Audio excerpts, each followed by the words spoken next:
we call them the 10 Rockefeller habits. So John D. Rockefeller was the titan that began Standard Oil, which I think is now ExxonMobil.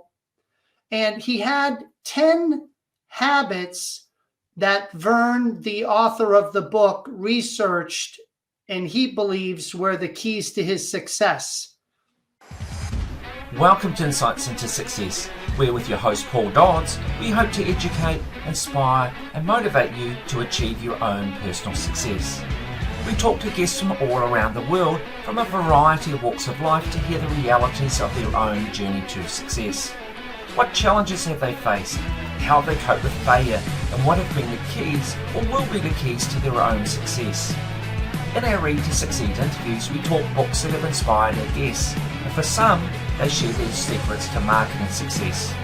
Join us as we give you insights into success. Welcome to Insights into Success, where today our special guest is Herb Cogliano. Now, I'm not going to say too much about what Herb actually does, because I'm going to let him talk to us a little bit. But what I can promise you is that he's got some pretty interesting things to say, and is also comes from a family with a very interesting lineage, I would say, and quite some achievements. So, Herb, would you like to take over and tell us a little bit about you and your background?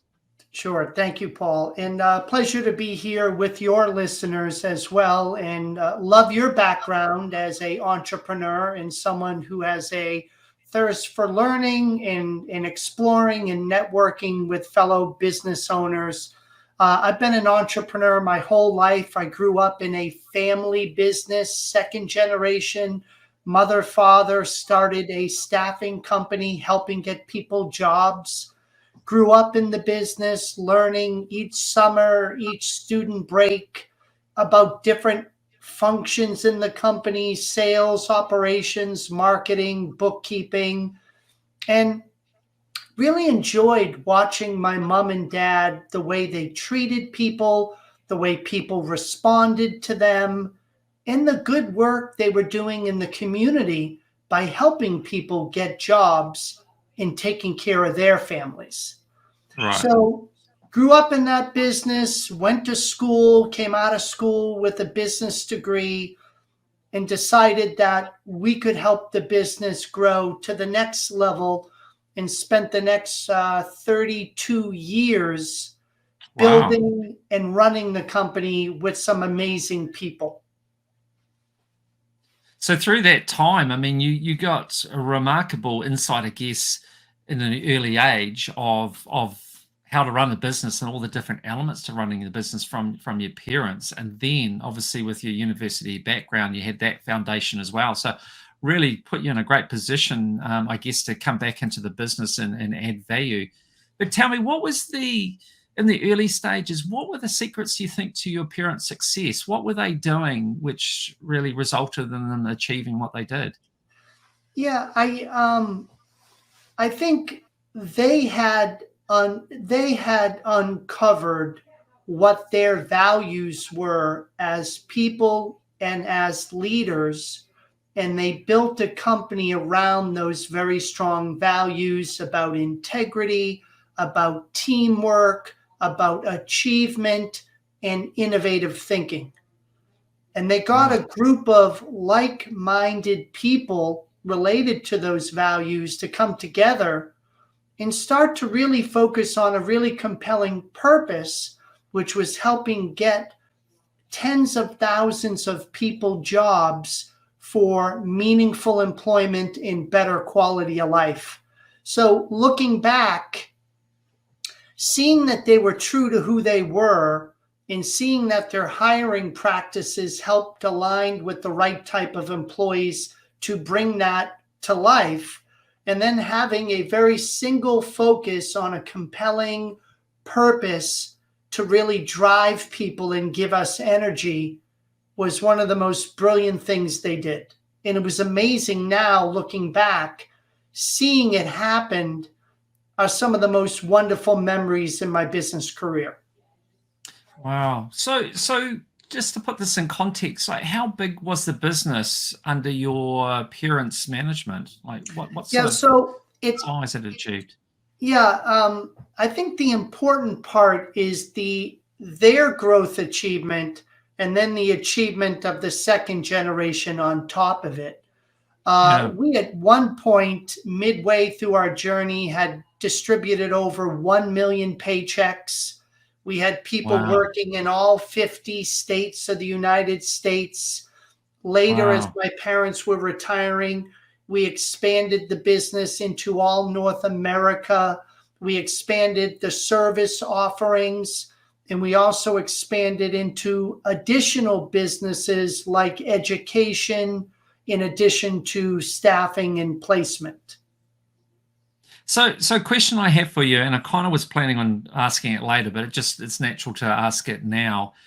And that is like, it doesn't matter the industry, but we'll take the recruitment industry in this case. You can have many businesses out there that are in the industry and they survive, they go okay, but only a small few grow. And one of the questions is, why is it, and there's, I think, a number of factors, but I'm interested in your view, why is it that some grow where others don't? So some might start out as say, a husband and wife recruitment agency, and that's all they are for the next 50 years. And to be fair, some people, that's all they want too. They don't want to be any more than that. So it's a deliberate, conscious decision. But in your parents' case, they obviously experienced phenomenal growth. What was, do you think, the difference for them as opposed to others as to why, rather than being like everyone else in the industry, they really stood out from everyone? Yeah, so again, from their generation to the second generation, I think the theme that we saw was complexity when you grow is what stops most company leaders from getting to the next level. What do I mean by that? Yeah. When you're a small 5-10 person company and the owner knows all the employees, the owner makes 99% of the decisions, and the business is running and it's profitable and little drama, nothing wrong with that. No. But the minute you add 10 more people or 10 more on top of that, now you need to develop other leaders in the company that can communicate, that can set priorities, that can make decisions. And that leadership development in succession is really hard for a lot of entrepreneurs because no one knows their business better than them.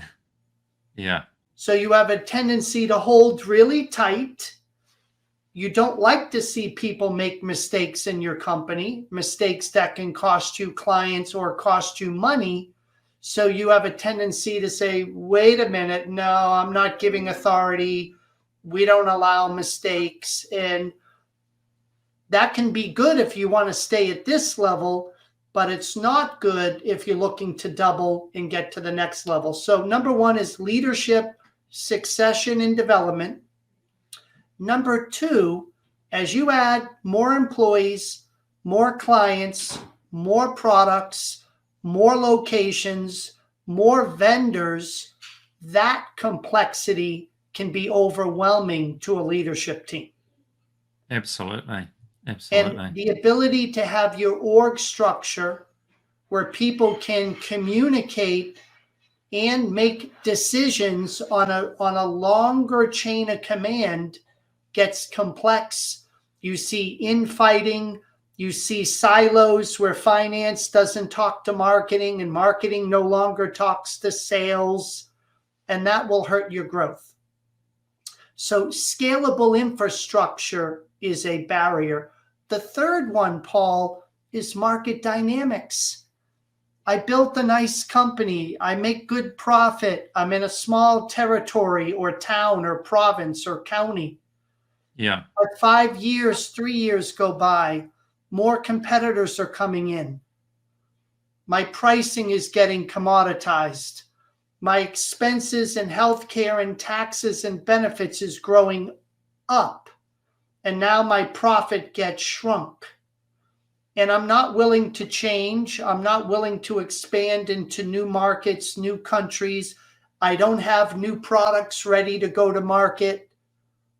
And so you get commoditized and stuck like a deer in headlights, which is really problematic. So the ability to change with market dynamics, the ability to have scalable infrastructure, and the ability to develop additional leaders in succession planning in your company are the three major barriers that most people hit. And I guess the reality too is that the owner's unlikely to have all the skills to cover all those different issues. So Correct. the challenge is then to recruit wisely to fill the void, to get people with those skills to address those issues so that you can then scale the business. Yeah. Interesting fact, in the United States, Paul, there's about 30 million companies right now. Do you know that less than 0.5% ever make it to 10 million in turnover revenue per year? Wow, it's very small, isn't it? Very small. 10 million is not known as a big company, and yet 99.5% never make it there. Yeah. Yeah. But there are companies that do, and that was part of my journey in looking at my background. One of the biggest business books that was a life changer for me, and I read a lot. I love learning from different people, but the biggest life-changing book for me was reading a book called Scaling Up by Vern Harnish. Have you ever heard of it? No, I can't say I have heard of it, but obviously doing a bit of research about you, that came up. So yeah. So here's what the cover looks like. Okay. But basically, when I read it, how a few companies make it and why the rest of us don't. And we were smart leadership team. We were hardworking people, but we kept getting stuck. Like we couldn't get over this level of revenue. No matter how hard we tried, we kept just hitting and not breaking through. And what I learned was there was 4 major decisions that we needed to get right. People decisions, strategy decisions, execution decisions, and cash decisions. Now that sounds pretty simple, but imagine solving a strategy decision with a people decision and confusing them. So we were trying to solve the wrong question with the wrong answer. So the book showed us how to thoughtfully look at, I'll give you an example, and stop me if you have another question. I'll wait. Yeah, no, go for it. No, that's good. If you have a lot of drama in your company every day, whether it's employee drama, client drama, partner drama, you have people decision issues that we created tools and frameworks to help you understand it's a people issue. And using the tool and framework, I was taught how to make a better decision when that occurred next time. Hiring, coaching, top grading, bringing in the right client profile, all these things, I learned how to get really good at assessing the issue and then solving it with a simple tool. If your revenue, your turnover is not growing at the rate you want, Paul, and your margins keep getting commoditized, you have a strategy decision issue. And so we learned how to separate that and work on strategy tools that would help our top line revenue turnover increase while trying to increase the margin of each and every dollar of sale. So Herb, I just want to take a little bit of a step back there because I just want to fill in a few gaps here. So your company, Sullivan and Cogliano, appeared in the Inc. 5000 fast growing list multiple times. Yep. So what I want to understand in that is, what were the keys to your success in that? Were you already making that list before you read that book, or was that as a consequence of what you learned through the book? Yeah. Thank you, Paul. Great question. It was a consequence of it. Right. So when every company, when you begin this journey, has an initial roadblock that they have to uncover and fix. So originally, when we went into it, we had a people issue. We weren't hiring the right staff who had the similar values and culture alignment that were able to do the right productivity and accountability metrics. And when we started to solve the people decision, drama went down in the company, which was great. Turnover went down in the company, which was great. And then we're like, well, that's good, but our revenue and our margin is not growing the way we want. Sure. So now that our people decision was kind of handled, the next step was strategy. So we started working on who is our ideal customer, what is our right product offering, what is the right pricing, what is the right go-to-market messaging. And then as we figured that out, our revenue started to jump. And then I said, well, we're working really hard, but we're not making a ton of money yet. And how do we have happy customers, right?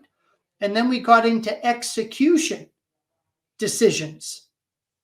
And so once we got the right people on the bus and we were bringing in the right client, now we had to really look at servicing the client and servicing it in a profitable way where they would want to come back and tell more and more people. So Herb, like, you've taken a very sort of linear approach to it. Like, you've gone and you've addressed the recruitment side of it, the staffing side of it, and then you've moved on to your product offering and so on. So do you think by doing that provided you much greater clarity, so you could effectively focus on one thing, sort of tick the box that you're satisfied that you achieved what you needed to then, and then go on to the next thing? Whereas if you tried to kind of attack everything at the same time, would you not be more confused to actually what was working and what wasn't, because you're not actually focusing on one thing at a time? Well, I think that's the challenge, Paul. When you're in your day-to-day of running your company, you're juggling a lot of things at once. Absolutely. So look at it this way. As an owner, you're either working in your company, and yet to grow your company, you have to work on it too. Great. And when I was struggling, I never had a lot of time to work on the company because I was putting out so many fires working in it. Yeah. And when I started to use the tools of scaling up, it incrementally gave me more and more time to work on the company, which made working in the company more successful for all the other people in it. Sure. So I heard one thing. Yeah, one thing I have to bring up here, I mean, because of the dynamics of the market at the moment, and from what I understand, America is not dissimilar to New Zealand, and that is the problem with the shortage of labor supply. Having a shortage out there of high caliber individuals makes it quite problematic for employers to get the right employees. So what do you do? Like, in an abundance market for labor supply, you can pick and choose and get exactly who you want that you feel it's going to fit in culturally with your business. But what say you're in a situation where you're looking to recruit, you've got all these applicants, and there's actually not many because of the shortage, and none of them quite fit, or you don't feel that any of them quite fit the culture that you're trying to achieve. What do you do if you're a small business then in that situation with that conundrum? So I think we need to be more open-minded to different growth strategies. So Right. would you want to continue your growth yet not hire good people or hire enough people, but then have upset clients who turn over, that ruin your brand reputation, Mm, that end up mm, costing you more money in the long run, even though you added 10 more clients last month? And I'll yeah. give you an example. I had a client, they've been with me for years. I love them. But in the beginning, they were really, really good at sales. And they were bringing on like 10 new clients a month. Right. But they were having problems with service delivery, and they were turning over 4 of the 10 new clients every month. Sure. That's not a good way to build your brand in your No. business. So I said, time out. We're not going to bring in 10 new clients every month. We're going to maybe cut that in half, but we're going to have bandwidth from our delivery team that can service and keep all 5 every month. Then we're going to add training, add development, add coaching to the delivery team, build up the bandwidth, and then add 10 new clients a month the right way. And how did that work for you? It's working great, but it takes time, and you Yeah. need to be patient. Yeah, I was going to say the key there is patience and seeing the big picture. That sometimes you might need to push the pause button in order to achieve the growth that you want. Whereas if you just go hell for leather, then you might find yourself in a situation where you actually can't achieve the goals that you want to. Yeah. Paul, the fourth decision after execution is cash. Now, this is a big deal because when you meet a company, one company may need to begin looking at people, but I've also worked with a company that day one, we began with cash. They were losing money. They were Wow. running out of funding. Yeah. They were good people, but I said, look, it doesn't matter what we do if we don't have money to pay our bills and Yeah. pay The our business. payroll. Yeah. So we had to begin with cash decisions first, stop losing money, get to break even as soon as possible, and then build up a little bit of additional cash flow before we could do a lot of extra work on people strategy and execution. No, so it's important as an owner to be open-minded enough and thoughtful enough to meet your company where it's at today to set a foundation of where you want to get your company in the future tomorrow. Not any So two companies are the same. They're all unique in where yeah. they're at I the know. moment. So I want to get into why you have now gone out as a consultant and have left the business. But since we're just talking as we are, I just want to ask about that. With your consultancy, a kind of one thing that strikes me is one of the challenges to get owners to have patience, to actually sometimes you just actually push the pause and put a bit more consideration into things before they actually do it. Is that an issue for you guys? Because it just seems to me a lot of businesses, it's very easy to get into the day to day and things are just rattling along and not stepping out of it and actually realizing what's going wrong, and actually sometimes realizing that as much as you want to do these things, you need to fix things before you try and achieve these things. Otherwise, you may never achieve them. Yeah. So Paul, I look at a consultancy a little bit different than what I do, and I'll just tell you the difference, and I think it helps answer your question. Okay. A consultancy to me is I'm hired to actually do the work inside the client's site, like develop for them a sales playbook, Right. develop for them or do an ERP implementation of a software. Where I'm a little different is that I'm an executive coach and a business advisor to CEOs, where Okay. I train and develop them and their leadership team to do the work in their company, and then give them advice along the way, best practices, lessons learned, different tools, different frameworks, because I have one simple goal. If you're coached correctly, you will never need me to be there year after year after year.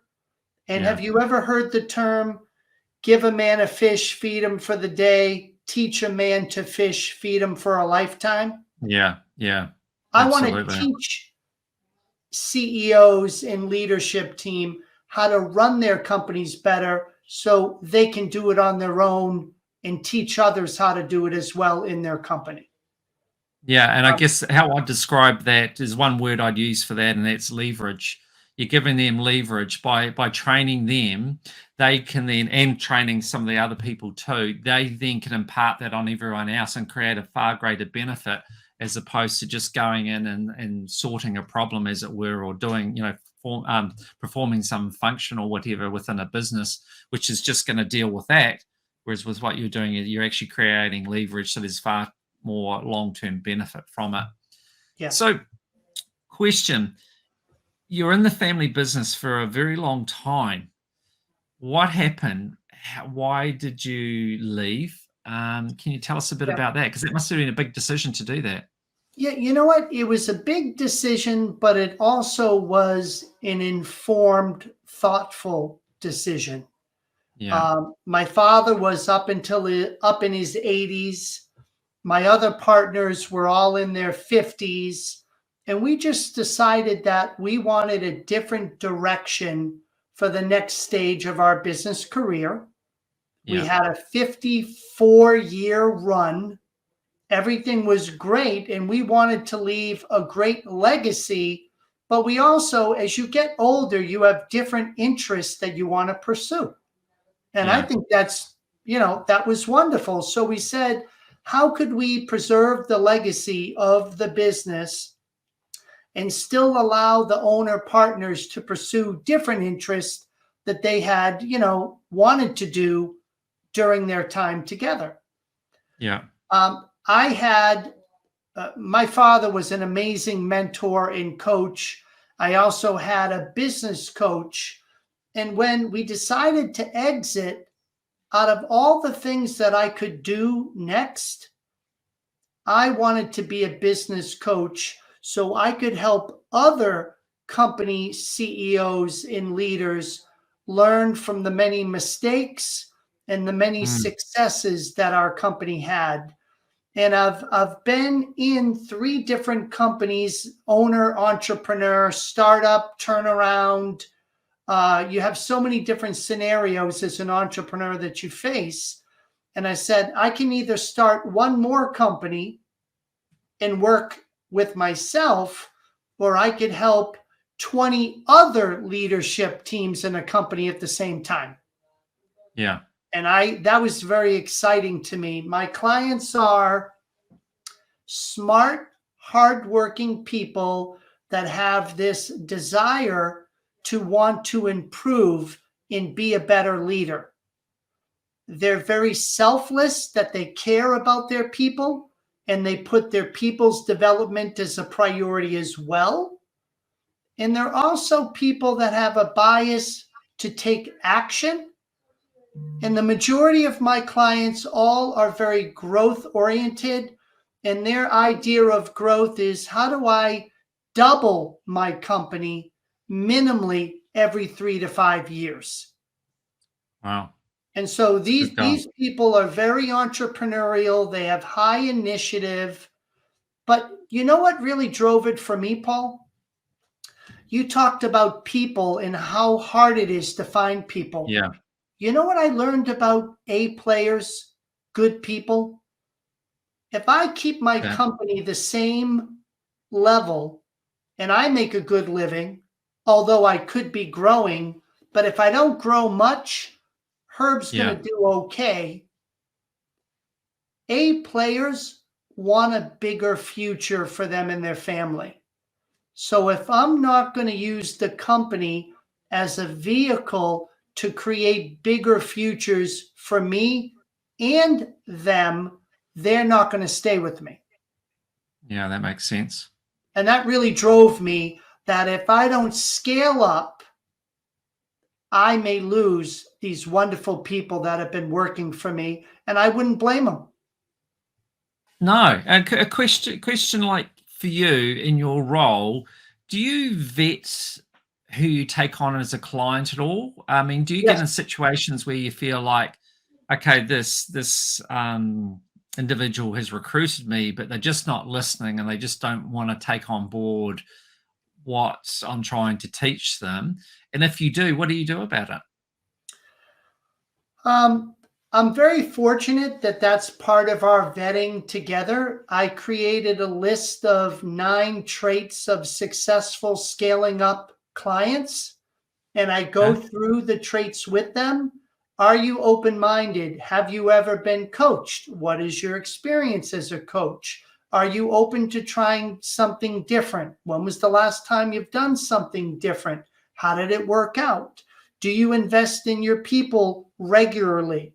Do you invest in yourself? What type of books or podcasts or webinars have you been to and why? And you can find out pretty quickly if somebody has the open-mindedness and the motivation to grow.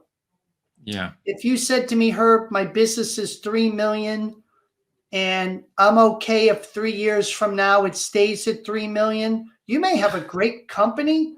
You just wouldn't be a good fit for my practice. Yeah. Yeah. And for you, what's the greatest part of your enjoyment you get from what you do? So a vision is a dream with a plan. And I have a lot of people come to me, business owners that are sometimes unhappy. Why do I have so much drama? Why is dealing with my employees such a bummer? Why do I have bad clients? And they end up not enjoying their company when they come to me. Some of them, when they first come to me. What I love is when they put the principles and the framework in place over time, many of them fall back in love with the company that they first started. And they say to me, I can't believe I ever thought of selling this company. If it runs like this, I'm going to run it forever because it's so much fun. It makes money. And I love helping the people and the clients that we work with. That is my favorite part of doing my job. So, okay, Herb, I'm interested to ask you this. Let's say you get a client and there's a number of issues with the business. One of them is the staff. There's a number of staff that just don't fit at all. And then you've identified that they've got some of the wrong clients. Some of the clients are just not worth having. Now, if this business is quite small, how do you manage that? How do you is the approach of a progressive change, or do you go, right, we've got to go back to ground zero here, and in this very short space of time, we need to get rid of these people and we need to assess all our clients and get rid of the ones that just don't fit?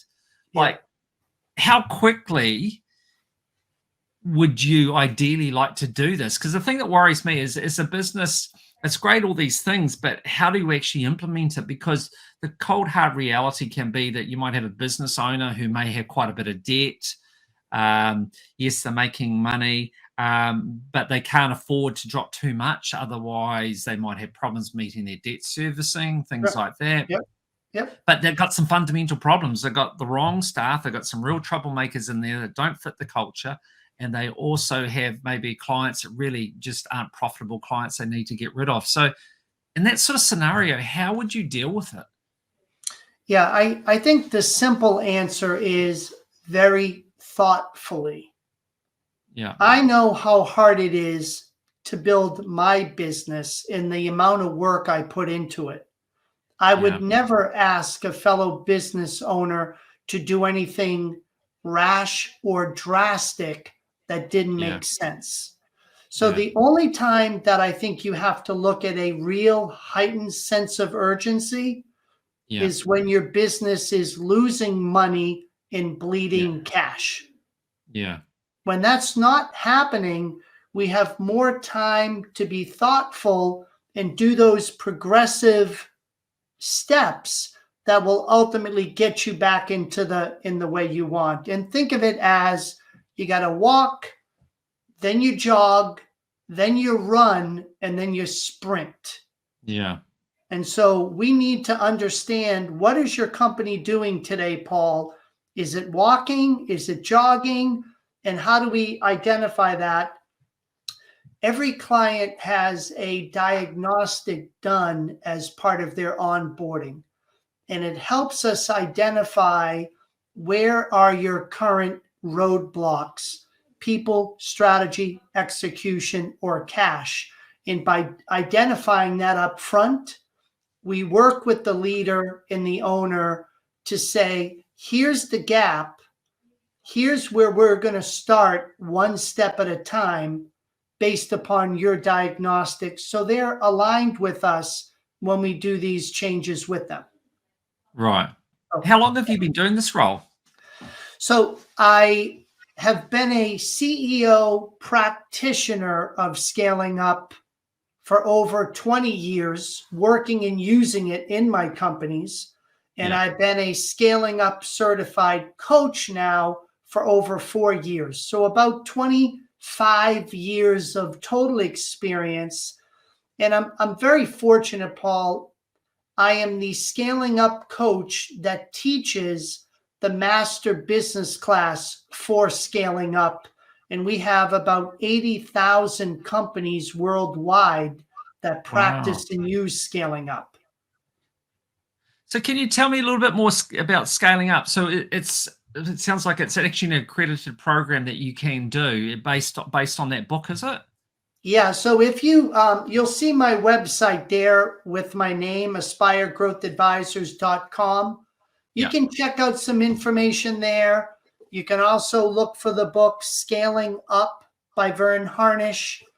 But it is a framework and a group of tools that help your leadership implement the different changes around the 4 decisions that we talked about. Yeah. In implementation, if you think about it, you didn't build your company overnight. You're not going to change it overnight. Good point. So when we started scaling up, and our business was okay, and then we took this, we started with a division, by the way. We didn't just do it in the entire company day one. I didn't know enough about it, so I wanted to begin small. But it's about a 12 to 36 month adoption period. But during that 12 to 36 month period, our company started to grow 100% year over year. And that's when we became an Inc. 5,000 fastest growing company. Our people drama went down, our turnover revenue went up, our margins were building, our cash flow was growing. It was a very positive time, but it didn't happen overnight. So any owner that said to me, I really want this to happen in the next 3 to 6 months, it's not a realistic expectation. Now, in some of the research I've done, a name that comes up quite a bit, which I want to hear more about, is JD Rockefeller. Now, can you tell us about that and the lessons that have been learned from him that have, I think, been translated through that book and through some of what you do? Yeah. So we call them the 10 Rockefeller habits. So John D. Rockefeller was the titan that began Standard Oil, which I think is now ExxonMobil. And he had 10 habits that Vern, the author of the book, researched, and he believes were the keys to his success. Those 10 habits are things like habit number 1, is your executive team healthy and aligned? Because what we learned is if you don't have a healthy executive team dynamic, how the heck are you going to work together and do the other 9 habits? Yeah. It doesn't work. So that's the only habit that you have to do in the very beginning. Get your executive team healthy and the team dynamic aligned. We then have habits around, do you know the one main thing that needs to be accomplished this quarter? You know how people have shiny objects, owners, we get distracted. We want to do 5 things at once. Yeah, absolutely. Paul, what's the main thing in your business that you want to do in the next 90 days? Bring on 10 new clients, roll out 2 new products, increase your margin by 5%. We help you identify the one main thing that's going to make the biggest difference and get the entire company aligned about bringing that to life. Okay. We then cover some things around communication and meeting rhythms. I think meetings get a bad rap. Not everybody likes meetings, but scaling up has different types of meeting rhythms that are very different length of time with very different agenda.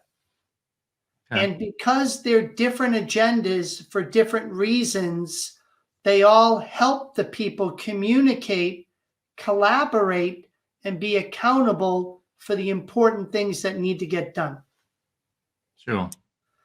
So that's another habit. We have another habit around employee data, employee feedback.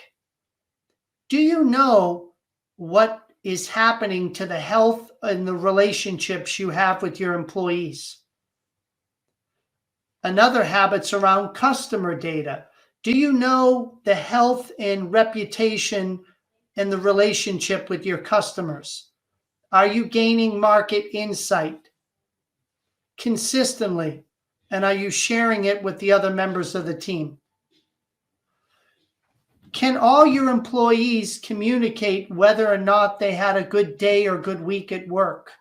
Do they know their leading accountabilities by role in the company, whether you have 2 employees or 5,000 employees? Does each person know? Yeah. So these 10 habits are implemented one at a time, over time. And as more of them get implemented, the more stable your company becomes and the more it's executing consistently in delivering better results. But Rockefeller gave us the roadmap. You don't need an MBA. You don't have to go back to graduate school. He gave us a really simple roadmap about these things for small mid-market companies should be doing, and he made it very easy. And Vern gave us the good fortune of putting it in a simple book that can help any leadership team implement it that wants it. So again, it sounds the whole approach through everything, I think one of the words that comes back to me consistently is it's progressive. It's not all done on day one. It's step by step, linear, sort of approach, just one thing at a time, ticking it off, making sure that's all good, and then moving on to the next thing. So therefore, expectation is one, as you said before, it's not all going to be done overnight. It's going to take time, but if you are systematic and progressive with your approach, then you're ultimately building the building blocks for creating a successful company. Yeah. Paul, when I first began, my investment was a $20 book. I did not have a coach in the beginning. I figured we're smart, we'll work hard, we can do it. Yeah. And we self-implemented for about 15 months. And I'm going to tell you, we had some good results. But I'm having lunch with a friend one day, and I said, we're having good results, but I don't feel like we've really broken through. And I told him, he goes, can I ask you a question? He goes, do you have hobbies? I said, yeah, you know what I do. I like to run and blah. And he goes, well, your company is not a hobby. Why are you being cheap? Why wouldn't you want somebody who's been there, done that, so that when you're working on your business, which is your livelihood, you can avoid the mistakes by what you don't know from somebody who already made the mistakes and help you accelerate your growth even quicker. And I don't know why it took my friend to tell me this, but it hit me right between the eyes, and I said, he's right. I went out and got my coach at that point. My coach, unfortunately, passed away a few years ago, Paul.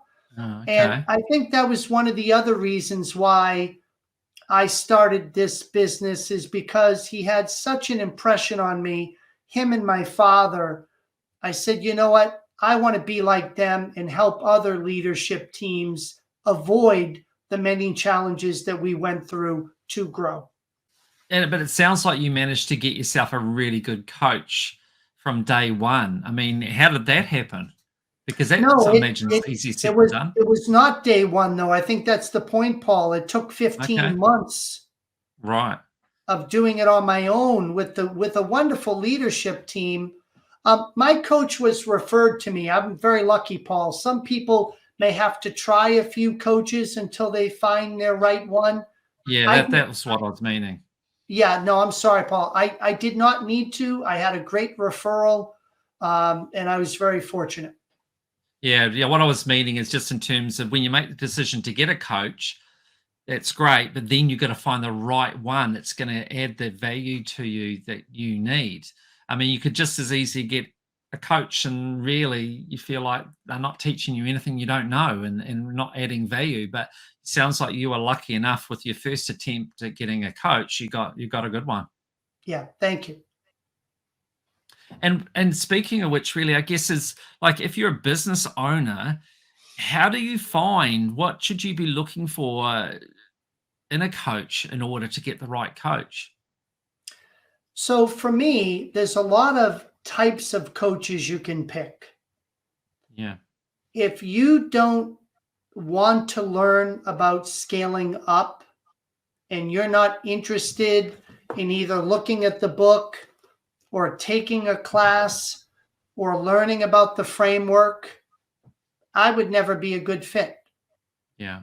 So number one, are you interested in scaling your company?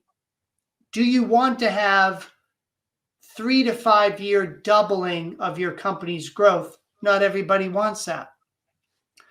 Are you open-minded to a coach where you can take advice, but ultimately you're making the decision? It's your company, not me.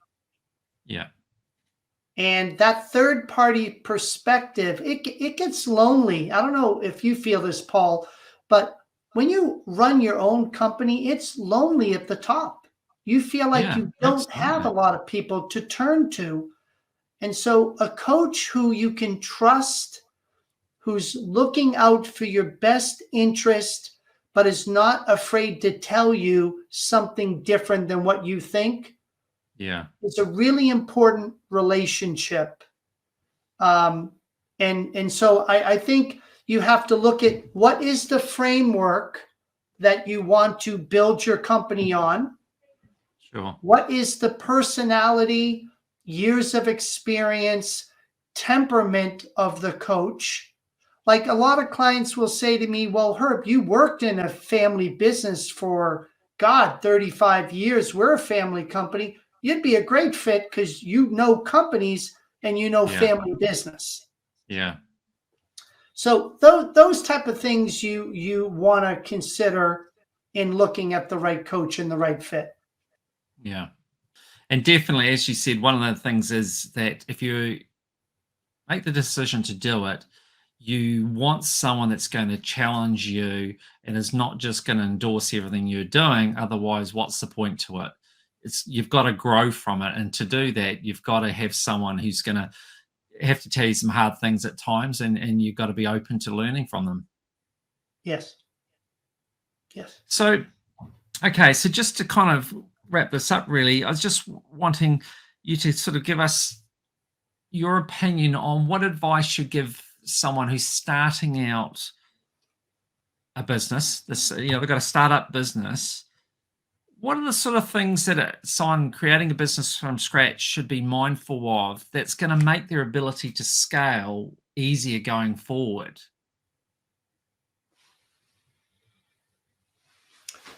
Well, I think it comes down to when you first open, you have a dream. So you need to get a vision, and the vision is what I call that one-page plan. Scaling up the framework, Paul, helps you create a one-page plan. So you may have seen companies that put together a strategic plan to open a company. They're 5, 10, 30 pages long. Yeah. And you give it to an investor and you say, hey, would you give me $1 million to start the company? I've read them and they're very smart, very detailed, but they're too complicated. So if I'm going to start a company, how do I keep it so simple I can fit my strategic vision on one page? And actually, hold on a second. Yeah.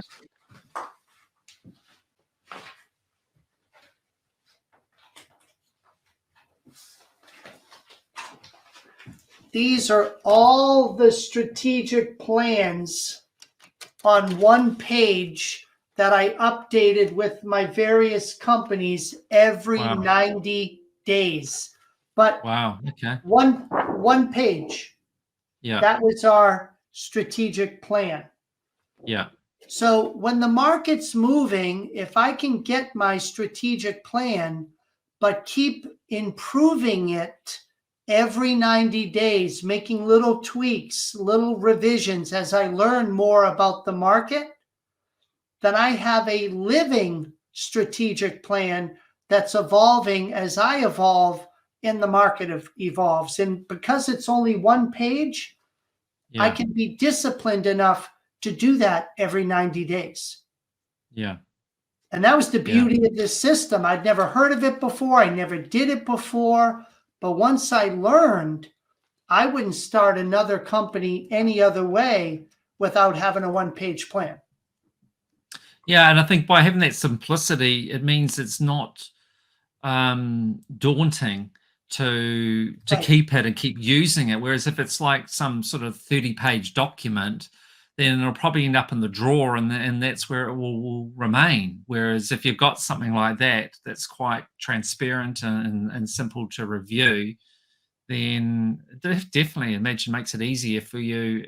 You're more inclined to pick it up and review it and actually update it, as you say. Agreed. Yeah. Just one other question too I wanted to ask is just with changes, with COVID and everything, how do you see that that's impacted on businesses insofar as the whole communication, the working from home, and to what extent do you think it's going to continue? going forward for a lot of your clients? I definitely see more people returning to the office. I think they just did a study in New York, which is a major US market. Over 50%, 51% of the companies have gone back to work, either hybrid, a couple of days a week, or full time. Yeah. So during COVID, it was zero, as you know, or very low. And now it's back to 51%. Do I think it will be back to 100? I don't think so, but I do think it's going to be more than 50%. And I think it's going to be a blend of hybrid with it. Mm. And definitely one of the challenges with it, though, is communication, isn't it? You know, to keep up that communication and to keep the culture going. If you're remote all the time, then that definitely makes it a lot more complicated, doesn't it? It does. And I think that's one of the benefit of the meeting rhythms, habit number 3 that we have, because I've been in companies where people were physically in the building that still didn't talk to each other. Yeah. It's not a given. No, not a given. So you have to use different strategies, different collaboration tools to get the right communication rhythm that you want in the company. But that's a very thoughtful question, Paul. So tell me, like, I mean, obviously I'm in New Zealand and you're in the States. For what you do, how problematic, and in fact, is it problematic at all, particularly with technology, for you to have clients in different parts of the world? You know, that was the interesting part of the COVID pivot. When COVID happened, I began teaching this global master business course, and I have clients in South Africa, several in Australia, the Philippines, Romania, Canada, and in the US. Wow. And I never thought, it's so wonderful. I love the people all over the world. And you know what? The entrepreneurs, country to country, are dealing with the same things. Right. People, strategy, execution, and cash.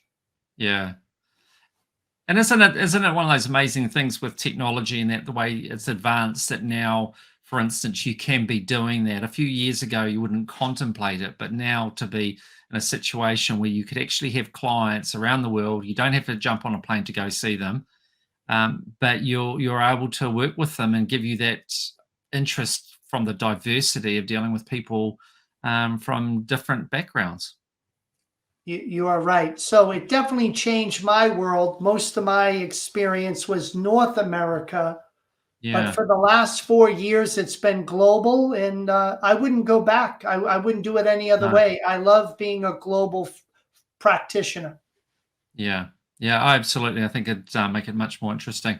And just one thing really to finalize this is just one of the things you touched on before was about getting a coach and how why not speed up what you're doing, your success, by learning from other people and the mistakes that they've made and also their successes, learning from them. And really that's what this podcast is about. The same premise as well is, you know, by bringing on people like yourself onto it, that, you know, hopefully listeners can hear from other people's experiences, learn from their mistakes, and shortcut their own journey to their own success, whatever they deem that to be. So I definitely am on board with what you're saying in that regard, and certainly doing my little bit to try and encourage people to be like that. Now, we are going to have another interview. So for people listening, we'll be having Read to Succeed, because Herb is into reading, which is awesome to hear, and he touched on in our interview. So we're going to wrap it up now for Insights into Success, but look out for our Read to Succeed, which will follow on after this. So thank you so much, Herb. You've been an absolute pleasure to deal with.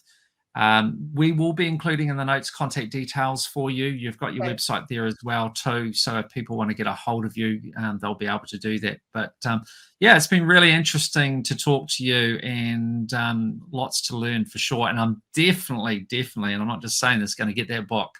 You've Good. definitely piqued my interest. So I'm going to have to grab that book, and I'm going to do it this week actually, and start reading. So thank you for sharing that with me, and thank you for sharing your time with all of us. So I really appreciate it. Paul, you're welcome. And again, I hope your listeners have an incredible scaling up journey on their own. And it's been a privilege to be here. Likewise. Thank you.